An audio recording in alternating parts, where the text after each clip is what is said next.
마태복음 25장입니다. 31절에서 끝절까지 좀 길죠. 같이 교독하겠습니다. 인자가 자기 영광으로 모든 천사와 함께 올 때 자기 영광의 보좌에 앉으리니 모든 민족을 그 앞에 모으고 각각 분별하기를 목자가 양과 염소를 분별하는 것 같이 하여 양은 그 오른편에 염소는 왼편에 두리라. 그때 임금이 그 오른편에 있는 자들에게 이르시되 내 아버지께 복받을 자들이여 나와 창세로부터 너희를 위하여 예비된 나라를 상속하라. 내가 줄일 때 너희가 먹을 것을 주었고 목마를 때 마시게 하였고 나그네 되었을 때 영접하였고 벗었을 때 옷을 입혔고 병들었을 때 돌아보았고 옥에 갇혔을 때 와서 보았느니라. 이에 의인들이 대답하여 가로되 주여 우리가 어느 때 주의 줄이신 것을 보고 공개하였으며 목마르신 것을 보고 마시게 하였나이까? 어느 때 나그네 되신 것을 보고 영접하였으며 벗으신 것을 보고 옷 입혔나이까? 어느 때 병드신 것이나 옥에 갇히신 것을 보고 가서 배웠나이까 하리니 임금이 대답하여 가라사대 내가 진실로 너에게 이르노니 너희가 여기 내 형제 중에 지극히 작은 자 하나에게 한 것이 곧 내게 한 것이니라 하시고 또 왼편에 있는 자들에게 이르시되 저주를 받은 자들아 나를 떠나 마귀와 그 사자들을 위하여 예비된 영영한 불에 들어가라. 내가 줄일 때에 너희가 먹을 것을 주지 아니하였고 목마를 때에 마시게 하지 아니하였고 나그네 되었을 때에 영접하지 아니하였고 벗었을 때에 옷 입히지 아니하였고 병들었을 때와 옥에 갇혔을 때에 돌아보지 아니하였느니라 하시니 저희도 대답하여 가로되 주여 우리가 어느 때 주의 줄이신 것이나 목마르신 것이나 나그네 되신 것이나 벗으신 것이나 병드신 것이나 옥에 갇히신 것을 보고 공양치 아니하더이까? 이에 임금이 대답하여 가라사대 내가 진실로 너에게 이르노니 이 지극히 작은 자 하나에게 하지 아니한 것이 곧 내게 하지 아니한 것이니라 하시니라. 저희는 영벌에 의인들은 영생에 들어가리라 하시니라. 제목을 말씀 앞에 나를 비춰보는 날이었기 때문에 여기서 지금 우리 자신들을 잘 비춰보고 계시죠? 그래서 비춰보니 어떠신가요? 했습니다. 잠시 후에 사진을 한 장 보여드릴 텐데요. 먼저 설명을 드립니다. 여행사 직원이 해외여행사 직원이기 때문에 공항에 자주 가겠죠. 공항 검색대를 그냥 통과합니까? 불필요한 것들을 몸에 소지했는지를 탐지하게 되어 있습니다. 그런데 직원이 아무리 탐지해도 없는데 금속 탐지기에는 이게 잡히는 거예요. 아무리 해도 없는데. 근데 이제 통과되겠죠? 분명히 없으니까. 또 그랬어요. 다음번에 여행사 직원이니까 자주 나가지 않겠어요? 또 그러니까 이 공항 직원이 안 되겠다. 엑스레이를 한번 찍어보자. 몸속에 뭘 넣어가지고 나가거나 몸속에 뭘 넣어가지고 들어온 경우들 가끔 있지 않습니까? 그랬더니 공항 검색대에 있는 엑스레이를 찍으니까 뭐가 찍힌 거예요. 그래서 그분에게 그럽니다. 당신 사진 찍었는데 뱃속에 가위가 들어있는 거 아십니까? 그러니까 이 직원이 지금 장난하시냐고. 근데 사진을 한번 보여주세요. 이런 사진이 나왔어요. 저게 뱃속에 가위가 있는 사진입니다. 생각 안 했어요. 이분은 아직 자기 안에 그런 일이 있을까 생각도 안 했고 몸에 통증도 없었습니다. 됐습니다. 저런 일이 자주 있지는 않겠죠. 그런데 제가 검색해 보니까 아주 많지는 않지만 곳곳에서 우리나라에서도 마찬가지고 계속해서 발생을 해요. 수술이 굉장히 복잡하다 보니까 아까 좀 전에 이 사진과 이 사례를 든 분의 사진은 약간 다릅니다. 그래서 이분은 결국 알아보니까 얼마 전에 지방 흡입 시술을 했는데 그때 피부 조직을 붙들었던 그 집게 같은 게 있어요. 가위 비슷한 거. 수술 끝나고 그게 뱃속에 남아있는 상태로 이렇게 봉합이 된 거예요. 저렇게 뱃속에 가위라든지 수술 도구가 남아있는 채로 원래 예외적이고 자주 발생하지는 않지만 있는 경우들이 있더라고요. 얼마나 놀랍니까? 그럼 어떻게 하죠? 번거롭더라도 열고 다시 빼야 되죠. 나를 잘 돌아보면 말씀 앞에 왜 나를 비추죠? 말씀 앞에 왜 나를 비춥니까? 그냥 좋은 말씀이라고 하기 위해서 받는 거 아니죠. 그 말씀과 내가 어떤 차이가 있지 하고 나를 살피기 위해서 하는 겁니다. 간단하게 엑스레이로 알 만한 것들도 있고, 또 하나 이번에는 망원경 사진 하나 보여드릴게요. 사진 한번 보여주실래요? 저게 제임스 웹 우주 망원경이라는 망원경입니다. 우리가 허블 망원경이라고 아시죠? 그게 이제 수명을 거의 다 했습니다. 허블 망원경이 우리 지구 궤도에서 한 550km에 떠 있거든요. 궤도에 하늘에 550km 정도 떠 있는 궤도를 돌면서 망원경의 역할을 하는 거예요. 근데 이제 더 성능을 좋은 망원경을 준비했는데 1996년부터 약 25년간 준비해서 작년 12월에 우주공간에 쏘았습니다. 그래서 지구와 달까지의 거리가 40만 킬로인데 그것의 한 4배, 150만 킬로 정도의 궤도에 갔어요. 로켓과 우주선과 함께 저것이 이제 안착을 했습니다. 1월 달에 한 달 정도 됐습니다. 이제 25년간 개발을 했는데 비용이 상당히 많아요. 우리 돈으로 약 100억 달러, 25조 정도 되는 것 같아요.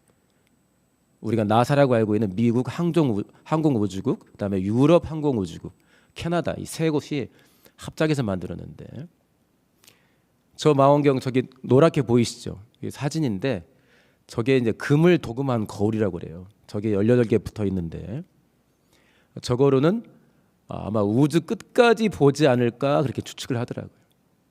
그런데 초점을 지금 조정 중인데 참 신기하죠? 저런 걸 딱 봉합해서 우주로 보내서 궤도에 넣은 다음에 그 먼 곳에 150만 킬로 떨어져 있는 데서 조종을 해가지고 거울들이 펴지고 퍼진 다음에 자리를 잡고 다시 미세하게 초점을 조정하는데, 초점 조정하는데 3개월 정도 걸린다고 그래요.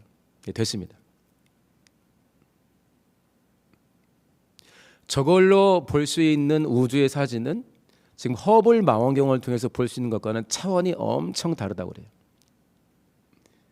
저는 잘 모르는데 우주 끝까지 볼 계획을 하고 있다고 그래요.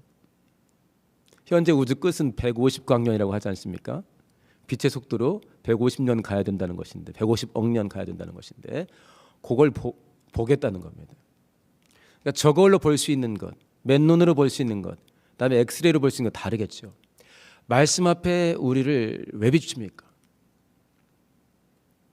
말씀을 통해서 하나님의 뜻도 자세히 살피고자 하지만 그 앞에 나를 비추는 이유는 뭐예요? 말씀을 상고하라가 아니라 우리가 2월 달에 말씀 앞에 나를 비춰보자 그랬습니다. 그건 뭐죠? 그 말씀을 통해서 나의 모습을 보자는 거예요. 그러니까 가위 나온 사진처럼 말씀을 통해 보니까 전혀 상상하지 않았던 것이 들어있을 수도 있고, 누가복음 8장에는 그런 말씀 있죠. 예수님께서 비유를 들어줍니다. 참 많은 사람들에게 말씀이 뿌려지는데 어떤 사람들의 심령은 길가와 같다. 그래서 뿌려준 뒤에 사람에게 밟히기도 하고 새가 쪼아먹는다. 실상은 뭐라 했어요? 그 말씀을 듣고 믿고 순종해서 구원을 얻을까 봐 마귀가 그 마음에서 뺏어간다고 그랬어요. 그러니까 마치 우리가 오늘도 본문에 마태복음 25장에 굉장히 많이 알려진 본문을 읽었지만 딱 보니까 없네 내 안에 할 수도 있는 거예요. 귀로 들은 적은 있지만 실제로 내 안에서 역동하지 않을 수가 있습니다. 그럼 있는 거예요, 없는 거예요? 없는 거죠. 또 하나 예수님께서 돌짝밭, 바위 위에 이런 이야기를 했어요. 뭐라 했냐면 즐거움에 들을 때는 기쁨으로 받는데 뿌리가 없다고. 그러니까 그 말씀으로 이겨내지 못할 만한 실생활을 만날 경우에는 시험에 들어서 그 말씀을 배반하게 된다. 이것도 마찬가지로 내 안에 말씀을 기쁨으로 받았어요. 새벽성회 때 받은 말씀이 있어요. 또 어떤 분은 어제 저녁에도 오셔가지고 12일 수련회 때 받은 말씀이 있어요. 기쁨으로 받았어요. 그런데 그 말씀이 내 안에 뿌리를 못 내리면, 뿌리를 내리는 게 뭔가요? 내 안에서 자라는 거잖아요. 깊이 상고하고 붙들고 기도하고 어떻게 순종할까? 다시 한번 기억하고 붙들고 기도하고 순종해 나가고 그때 뿌리가 내려지는 거 아니겠습니까? 그래야 내 안에서 힘이 있게 되고 현실을 만날 때 그 말씀을 이길 수가 있지 않겠어요? 또 하나 비유를 들었어요. 어떤 사람들은 가시덤불 속에 떨어진 씨앗, 그 씨앗이 자라서 덤불로 고생하고 제대로 못 자라는 것 같은 신앙생활을 할 수도 있다. 그래서 그 사람은 뭐라고 했습니까? 이생의 염려와 재리와 일락에, 이생의 염려, 어떻게 먹고 살지, 어떻게 살지. 재리, 돈 맛입니다. 돈 많이 벌어보니까 참 맛이 있는 거예요. 돈맛을 알았어요. 재리와 일락, 쾌락, 마음대로 살면서 즐겼더니 이런 내가 알지 못했던 즐거운 세상이 있네. 이생의 염려, 돈맛, 쾌락, 이것들의 기운이 막힌다고 그랬어요. 어떤 영어 표현을 보니까 목을 졸라 이렇게 되어 있습니다. 기운이 막혀서 결실치 못한다는 거예요. 또 어떤 말씀이 있죠? 이건 우리가 다들 사모하는 말씀인데, 착하고 좋은 마음으로 말씀을 듣고 지키고 인내해서 결실한다. 30배, 60배, 100배 결실한다. 그래서 우리가 말씀에 나를 비춰보는 이유가 뭘까요? 반복되지만 그 말씀과 내가 어떤 상관이 있는가를 보고자 하는 것입니다. 오늘 이 말씀 읽었는데요. 이 말씀의 내용을 좀 살피기 전에 어때 성도님들, 이 말씀이 우리 자기들 안에 있나요? 혹시 일단 이 말씀이 혹시 내 안에 있습니까? 기억은 나는데 어떤 모습으로 혹시 있을까요? 뿌리가 있는 모습으로 있습니까? 뿌리가 없는 모습으로 있습니까? 일주일 전쯤 은혜 받으면서 읽었을 수도 있습니다. 아니면 이생의 염려와 재리일락의 기운이 막힌 것처럼, 마치 사람의 목을 조르는 것처럼 이 말씀의 기운이 막 막히고 있는지, 아니면 잘 자라고 있는지 한번 살펴보지 않으시겠습니까? 말씀에 우리를 비추는 것은 또 다르게 설명한다면 하나님 앞에서 이 말씀에 대해서 자세히 묻고 듣는 것과 같습니다. 내 안에서 이 말씀이 어떻게 작동되고 있는가를 살피기도 하고, 그 다음에 하나님이 이 말씀을 통해서 나에게 뭐라 말씀하시는가를 자세히 들으려고 하는 것일 수도 있습니다. 특히나 오늘 본문 같은 경우에는 좀 무섭지 않습니까? 의인과 죄인이 나오는데 영벌에 처한다는 말이 있어요. 그것도 모르고 당하는 거예요. 이런 정도의 말씀은 너 그러다 죽는다 이런 건데, 우리가 평상시에 사람들을 만나거나 관계를 가질 때 속마음을 언제쯤 이야기를 하죠?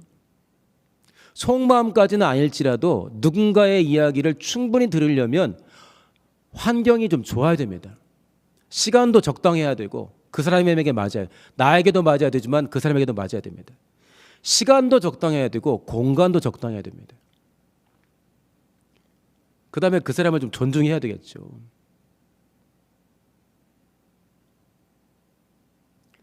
그 다음에 나에게 정말 필요한 쓴소리를, 오늘같이 너 그러다 죽는다 그런 소리를 들으려면 신뢰가 상당해야 됩니다. 그리고 내가 받을만 해야 됩니다. 근데 오늘같이 중요한 말씀이 내 안에 특별하게 안 들려온다면 너무 우리가 안타깝지 않겠습니까? 자, 우리가 어떤 모습으로 말씀 앞에 서 있는가를 잘 점검해 보시고, 그래서 내 안에 말씀이 있나 없나, 빼앗겼나 있는가, 있는데 뿌리가 있는가 없는가, 있는데 자라다가 기운이 막히는 것인가, 결실하는 중인가. 그리고 나는 이 말씀이 곧 하나님이신데 하나님을 만나는 것처럼 이 말씀 앞에 나가는데, 하나님이 이 말씀을 통해 나에게 말씀하실 수 있도록 충분하게 시간을 가지고 나가는가. 저도 이제 말씀을 상고할 때 있는데 바쁘게 읽을 때가 있죠. 많은 양을 다 급하게 읽을 때가 있고, 몇 구절을 여러 시간에 걸쳐서 읽고 또 기도하며 다시 살피고 다양한 사례를 찾으면서 다시 읽을 때가 있습니다. 그러면 하나님께서 나에게 하시는 말씀이 더 풍성할 수가 있습니다. 우리 성도님들, 말씀 앞에 남이 아니라 나를 비추는 달인데 잘 비춰서 하나님이 원하시는 일이 심령 속에서 나타나기를 예수님을 축복합니다. 아까 그 가위 봤잖아요. 말씀을 통해서 나를 그냥 막 비췄을 때는 몰랐어요. 바쁘니까 해서 검색대를 통과했는데 이거 이상해.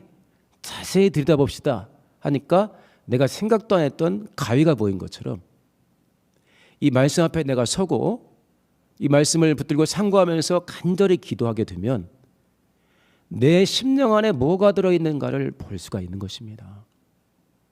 말씀이 보일 수도 있고 그 말씀이 다양하게 보일 수도 있겠죠. 아까 말한 것처럼. 그런데 좋은 씨앗을 심지 않았습니까? 도대체 이게 뭡니까? 이 가라지는 하니까 예수님이 원수가 그랬구나 했단 말이에요. 내 안에 하나님이 심어 놓은 것이 아니라 원수가 내 안에 품어 놓은 것, 심어 놓은 것이 있을 수가 또 있다니까요. 그걸 뭘로 볼 수가 있어요?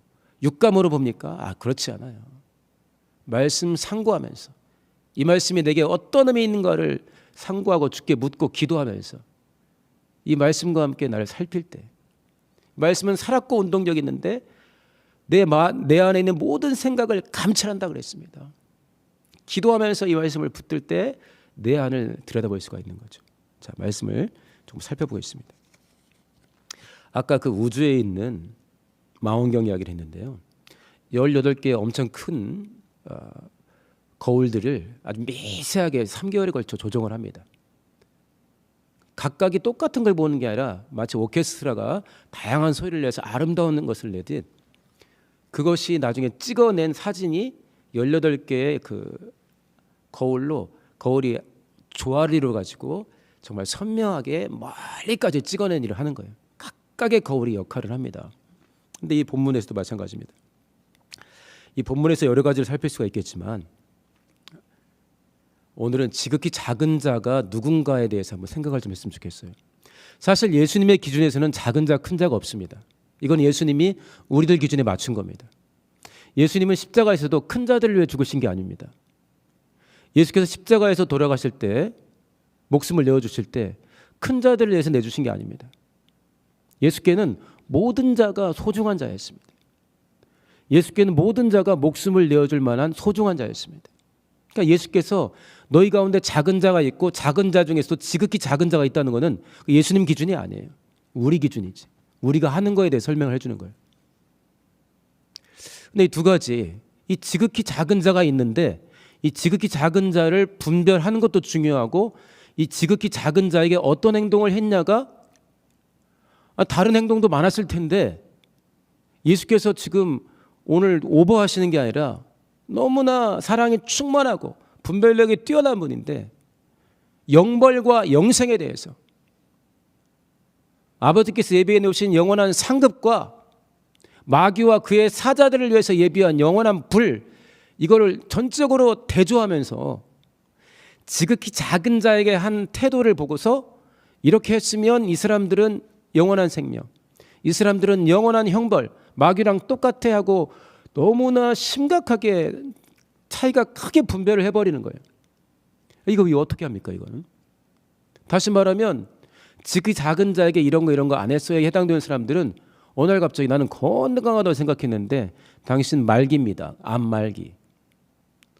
그것도 웃긴데 일주일 남았습니다. 길어야 한 달이면 하면은 놀라지 않겠어요? 근데 이것보다 더 심각한 거 아닙니까? 지극히 작은 자에게 어떻게 했는가를 이제 우리가 살펴봐야 되겠죠. 이 말씀에 우리를 비추어야 하지 않겠습니까? 렌즈가 여러 개 있는데, 물론 렌즈가 여러 개 있습니다. 심판대에 대한 말씀도 있어요. 우리 심판에 대해서 생각을 하시나요? 양과 염소처럼 구분한답니다. 하나님이 내 삶을 돌아보시면서 이미 구분을 하고 계셔요. 이분들 지금 죽은 뒤에 구분을 하는 게 아니라 이미 구분이 끝났어요.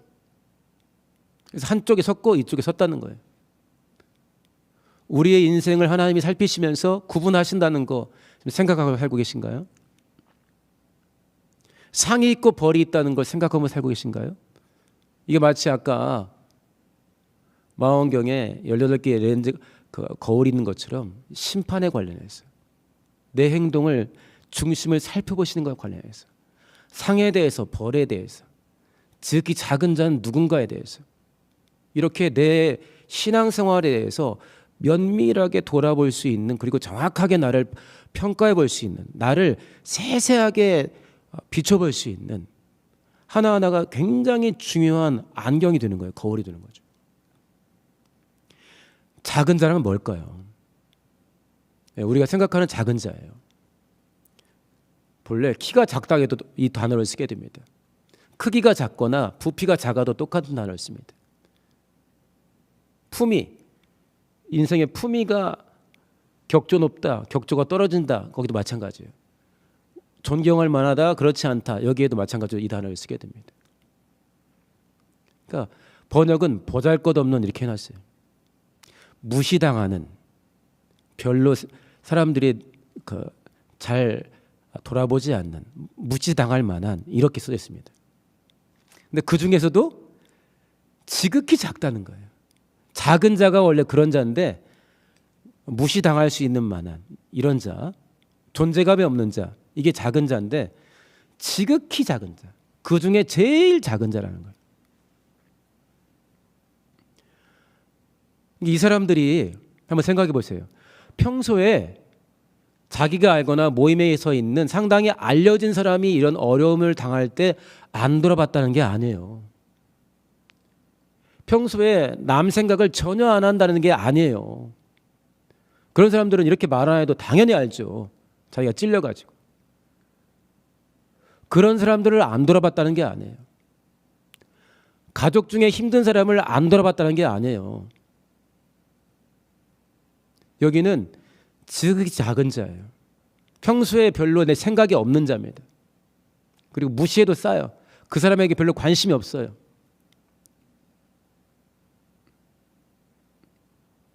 이런 지극히 작은 자 하나에게 어떤 행동을 하고 있냐를 우리 하나님 물어보시는 겁니다. 그래서 한번 생각을 했으면 좋겠습니다. 지극히 작은 자라는 사람들은 어떤 사람들일까요?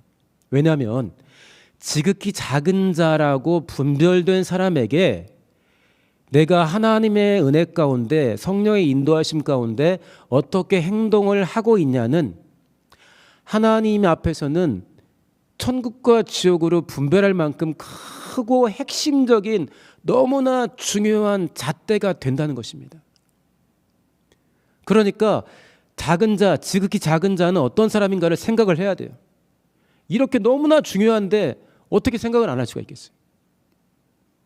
일단 일반적으로 지극히 작은 자라면 뭔가 굉장히 삶이 어렵다든지 모임에서 어떤 존재감이 없다든지 우리가 일반적으로 아는 분들이 있겠죠. 그러나 요즘은 사회에서도 이런 지극히 작은 자가 복지의 사각지대에 빠지지 않게 다양한 애들을 씁니다. 이번에도 대통령 선거에 나온 많은 사람들이 얼마나 많은 복지 공약들을 내는지 몰라요. 1조, 2조는 너무 작은 돈처럼 여겨지더라고요.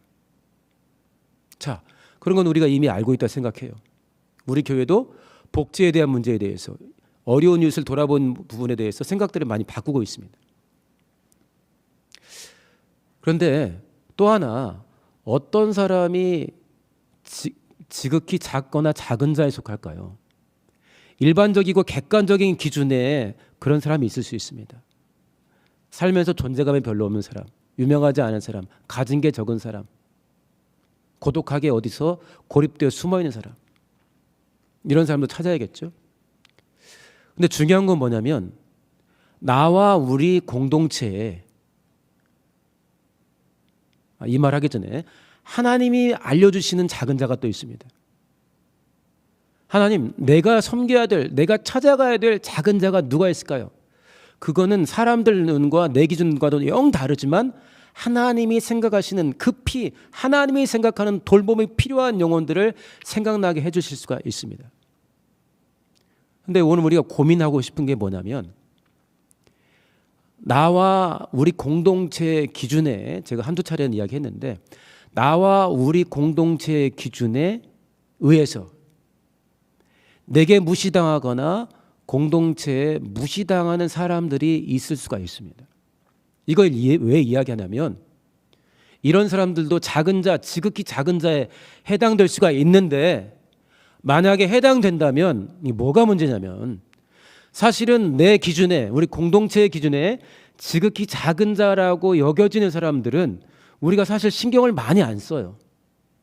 공동체에서 지극히 작은 자로 분별되는 사람들은 스트레스를 많이 준 사람에 해당됩니다. 그거는 교역자일 수도 있어요. 아니면 어떤 특정한 영혼일 수도 있습니다. 그런 사람들에게는 별 관심을 갖기 어려워요. 생각만 해도 스트레스가 되니까. 만약에 보잘것없는 중에서 가장 작은 자라겠는데 내 기준에 보잘것없는 자, 우리 공동체가 보기에 보잘것없는데 그중에도 제일 심한 사람들이 있다면 있을 수 있죠. 당연히 있습니다. 그런데 이 사람들도 작은 자나 지극히 작은 자에 만약에 포함이 된다면 그 다음에는 문제가 좀 심각해지는 거예요. 왜냐? 네가 이 사람에게 어떻게 행하고 있냐를 하나님이 보실 건데 하나님이 보시기에 지극히 작은 자 또는 그래 네가 맞지, 네가 생각한 지극히 작은 자 맞아, 그 사람에게 어떻게 내가 행동하느냐가 내가 정말 하나님의 사람이냐 아니냐를 가름할 수 있는 잣대가 된다는 거예요. 이거 굉장히 답답한 말이죠. 니들이 뭔데? 복음의 핵심 몇 가지만 순종하면 돼. 니들이 무슨 바리새인이냐? 작은 자 찾게? 그러면 좋겠는데 이렇게 되어 있어요. 너희 중에 지극히 작은 자 하나에게 한 행동과 하지 않은 행동이 있는데 지극히 작은 자라면 많은 사람에게 관심을 못 갖고 보잘것없는 사람이라는 거예요. 그러니까 웬만큼 되는 사람이라면 이렇게 병들었을 때 찾아가고 갇혔을 때 찾아가고 뭐가 갑자기 없어졌으면 분명히 아이고 그 사람이 왜 그런 일을 당한데서 입을 것도 주고 먹을 것도 주겠죠. 평상시에 우리랑 어느 정도 관계를 갖고 있는 사람이 아닌 거예요. 이 사람은. 그 사람들에게도 이런 걸 안 한다는 게 아니고 그런 사람들한테는 하는데 너희 중에 지극히 작은 자가 있다. 하나님 보시기에는 진짜 돌봄과 섬김이 절실해가지고 하나님 앞에서는 하나님 기준으로는 하나님의 애가 다른 거예요. 그리고 어쩌다 한번 그렇게 안 한 게 아니라 하나님의 애가 달아가지고 계속해서 그 사람을 감동을 한 거예요. 한 번 안 했기 때문에 찍혀가지고 영벌이라는 게 아니라 이 사람은 저일 수도 있겠죠. 자기가 생각한 지극히 작은 자 별것도 아니네 저 사람. 어떤 기준인지는 모르겠지만 그럴 때로는 하나님이 알려준 작은 자, 절실한 도움이 필요한 자, 그런 사람들에 대해서 하나님께 나가서 이 지극히 작은 자, 내가 너무나 무시하고 싶은 이 사람을, 존재가 없는 사람을 어떻게 하길 원하는지 이미 이렇게 써있긴 하지만 어떤 마음으로 저 사람을 품을 수 있는지를 묻고 인도함 받지 않으면, 그렇게 안 할지라도 하나님은 지속적으로 이미 감동을 하실 거예요. 너한테 있는 지극히 작은 자에게 이렇게 하라고. 그런데 이제 지속적으로 거부한다는 거예요. 사실 우리 인생이 그렇지 않습니까? 모임 가운데는 내 기준에 눈밖에 완전히 났어요. 내 눈밖에 난 사람도 있는데 그중에 제일 작다는 거예요. 제일 심각하게 내 관심에서 멀어져 있다는 거예요. 무시와 멸시, 나에게서 내게 존중함을 못 받고 무시당하는 거예요. 그중에 제일 작은 자예요. 그런 사람을 어떻게 평상시에 내가 찾아봅니까? 인지상정이 있지. 그런데 우리가 말씀 앞에 우리를 비춰보고 싶은데 이게 끔찍한 말씀을 하나님이 하신 거잖아요. 너 그러다 죽는다. 너는 마귀 새끼하고 똑같아. 네 마음대로 사는 거야. 좀 이따 우리가 505장 찬송하는데 후렴에 내 마음 가운데 지금 고도사 주님의 형상을 인치소서. 다시 말하면 도장을 팍 찢듯이 뭘 이렇게 찍어내듯이 내 마음을 예수님 마음처럼 팍 좀 만들어주세요. 이런 거예요. 근데 이 지극히 작은 자가 누굴까요? 다양한 기준이 있지만 누구나 알 수 있는 작은 자는 찾기 쉽습니다. 그러나 공동체의 작은 자와 지극히 작은 자가 있고 내 기준에 작은 자와 지극히 작은 자가 있고 하나님이 나에게 특별히 생각나게 하는 작은 자와 지극히 작은 자가 있습니다. 이들을 향해서는 아버지의 나라를 상속하기에 합당한 마음을 품으시고 내 속이 편한 대로가 아니라 하나님 속이 후련해질 수 있는, 하나님이 너 참 잘했다 할 수 있는, 너 같은 애를 위해서 내가 상을 예비하지, 그런 상에 합당한 지극히 작은 자에게 다가가시는 복된 심령 되시기를 예수님을 축원합니다. 네, 기도하겠습니다. 이 본문에 좀 무섭지 않습니까? 베드로한테는 70번씩 7번씩 용서하라고 해놓고 이렇게 하신 건 뭐겠어요? 이 정도로 여러 차례 다양하게 하나님이 선명하게 구체적으로 여러 번 우리에게 이미 말씀하고 계신다는 거예요. 그러나 이게 우리한테는 잘 안 들려요. 그러니까 이 사람들도 놀랬어요. 우리가 언제 그랬습니까? 했단 말이에요. 그러나 이게 변명할 수가 없지 않습니까? 무슨 내 뱃속에 가위가 있습니까? 이거 보시라니까요. 있네. 알고 보니까 있어요. 그냥 못 보는 것, 내 속사람, 평상시에는 안 보이는 것, 말씀에 자세히 붙들고, 이 말씀일 수도 있고 우리 성도님들 다양한 말씀일 수 있죠. 9시 예배를 하신 분들은 이 말씀을 일단 붙들어야 하지 않습니까? 붙들고 간절히 상고하면서, 일단 문제는 커요. 지극히 작은 자가 누구냐가 중요해요. 나한테 지금 지극히 작은 자, 나한테 무시당하는 자, 내 머릿속에 없는 사람, 별로 신경 쓰고 싶지 않은 사람, 다쳤건 말건 무슨 상관이 있어. 그런 놈은 다쳐도 돼. 혹시나 이런 사람 누가 있는지를 살펴야 됩니다. 왜냐? 그 사람에게 한 것이 예수께 한 것이고, 그 사람에게 안 한 것이 예수께 안 한 것이고, 안 한 것은 그냥 대충 머리 한번 쓰다듬으면 툭 치는 게 아니라 넌 죽었어라는 거예요. 지금 기도할 때 하나님의 은혜 가운데 말씀 앞에 나를 잘 비춰보게 도와주시고, 특별히 이 마태복음 25장에 있는 심판과 상과 벌과 지극히 작은 자에 대한 태도가 있는데, 우리 하나님 정말 도와주셔서 이 말씀 앞에 나를 잘 비추게 도와주시고, 특별히 내 인생 가운데, 지금 나의 삶 가운데, 우리 공동체에서 이 작은 자, 지극히 작은 자가 누구인가 깨닫게 도와주시고, 주님이 내게 생각나게 하시는 도움이 절실한 작은 자를 내가 놓치지 않게 도와주시고, 이 작은 자를 향해서 주님이 원하시는 대로 나가 주님을 대하게 해달라고 우리 같이 예수야만 하시고 동서로 기도합니다.